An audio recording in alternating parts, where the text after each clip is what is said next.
Hello and welcome to the Church Nerd Podcast. My name is Andrew. The Church Nerd Podcast is an independent look at all things nerdy about the church as well as a churchy response to nerdy things. And it's all made possible because of you. And I'd like to give a special thanks to Lawrence and Lester for becoming our first members. Members get access to exclusive members-only content like extra episodes, early drafts, and access to the show blog called The Epistolary, which is full of my own musings, as well as show topics that didn't quite make the cut or might just be sitting on the back burner, percolating. If you think membership might interest you, head on over to thechurchnerd.com and check it out. And as the show is just starting out, 1-month memberships are on sale. And the Epistolary is open for all, so go check it out right now. And now, on with the show. We are beginning a series on the daily office, so the next several episodes will be about those services and how they might benefit one's prayer life. But we have to start somewhere, so I figured morning prayer was as good a place as any to start. Like most everything in human culture, our tradition of morning prayer comes from earlier traditions and influences. It's not surprising that the break of day has been a time of prayer. Jewish people prayed in synagogues at sunrise as well as other times of the day, and this Jewish pattern of prayer formed the basis of the Christian monastic daily office, with its prayers, or hours, said at 7 times each day. This practice traces through the early church, through the Desert Fathers, up through the medieval church, and for Anglicans we can fast forward to Thomas Cranmer's revision of the daily office for the first English prayer book in 1549. The 1549 prayer book reduced the number of services to 2, one for the morning, Matins, and one for evening, evensong or vespers. In the second English prayer book, in 1552, the morning service was given its present name, morning prayer. Many elements of morning prayer come from a combination of the monastic hours. Cranmer basically cut and pasted lots of things. From Matins, he took the Venite and the Te Deum. From Lauds, another one of the hours, he brought over the Benedicite, the Omnia Opera Domini, the chapter of Scripture that was read, the Benedictus Dominus Deus, and the Collect of the Day. And from Prime, yet another hour, he brought over this second chapter of Scripture that was read, and the Apostles' Creed. Psalms were recited at every one of the offices, with the whole Psalter recited once a week. In the 1549 Book of Common Prayer, Psalms were read at both morning and evening prayer, with the whole Psalter read in course, once each month. In subsequent prayer book revisions, Psalms have come to be used more selectively, although a monthly cycle of Psalms read in course is still provided as an option. In the 1549 prayer book, a very short monastic chapter was lengthened to a full chapter of both the Old Testament and New Testament, at both morning prayer and evening prayer. In the 1979 Book of Common Prayer we use today in the Episcopal Church, only one lesson must be read, and the appointed lessons are not so long. You with me so far? Great. You even sticking with me through my terrible Latin pronunciation? Oh, well, that's very nice of you. Thank you very much. With all apologies to Ms. Graves, my Latin pronunciation has not improved much since I was in 7th grade Latin class, and so doing my best. Anyway, before we continue, I want to talk a little bit about the canonical hours that those monks prayed 7 times a day. We said earlier that morning prayer comes from Matins, so what's Matins? Well, it is a canonical hour originally celebrated by monks in the nighttime, not the morning. And it ended at the latest at dawn, just in time for the canonical hour of Lauds to start. Whoopee! It was also called Vigil. Surprise. And it was divided into 2 or, on Sundays, 3 nocturnes. Well, what's a nocturne? A nocturne is a unit of matins. So you took matins and you chopped it up and you spread it out throughout the night into 2 or 3 chunks. It consisted of a psalm, accompanied by an antiphon, and followed by a reading, which either came from Scripture or from the Church Fathers, or a similar writing. Anyway, back to Matins. The name Matins originally referred to the office of Lauds at dawn, but then the shorter summer nights and then following with the minimal break between Matins and Lauds, and the names got blended. In the Byzantine Rite, these vigils corresponded to the midnight office.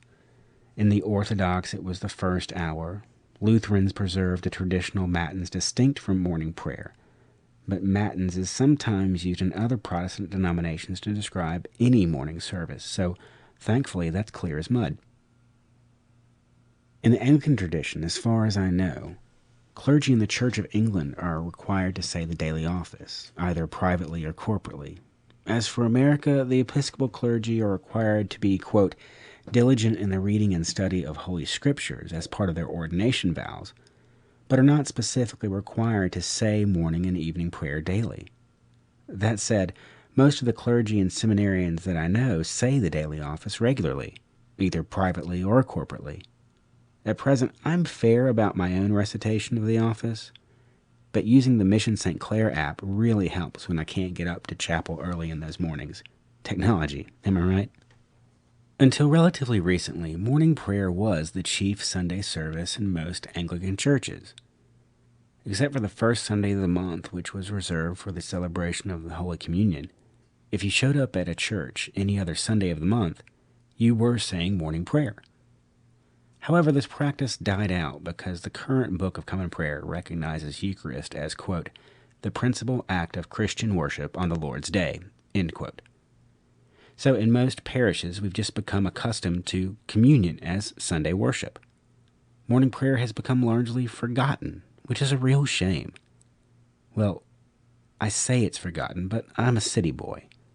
I know of several small country churches that say morning prayer on Sundays regularly because their itinerant priest, who's away at another church celebrating there, or maybe is sick that one particular day, can't find a substitute, so how are they going to worship? They're either going to not show up, or they're going to come together and someone from the congregation is going to lead morning prayer. And that is the gift of this office. Morning prayer is clearly designated as a daily service of worship for the church. So its usage reflects this ancient tradition of the daily office which we have. It's also worth noting that morning prayer can be substituted for the liturgy of the word on any occasion where Eucharist is going to be celebrated. Basically, everything that comes before the offertory is just morning prayer, as per the rubrics. All right, enough about history and usage. How does the daily office feel? Well, in general, the daily office just has a different feel from your typical Sunday Eucharist, or weekday Eucharist for that matter. The office comes from the Latin officium, which means work. There's no inherent celebratory tone that you would see in a Eucharist. That's why we celebrate the Eucharist and we say the office. There's always a sense of work, of uniformity, of simplicity. Even if there is chant or music or some other kind of adornment, I dare say the office is beautiful because there's just a sense of monotony.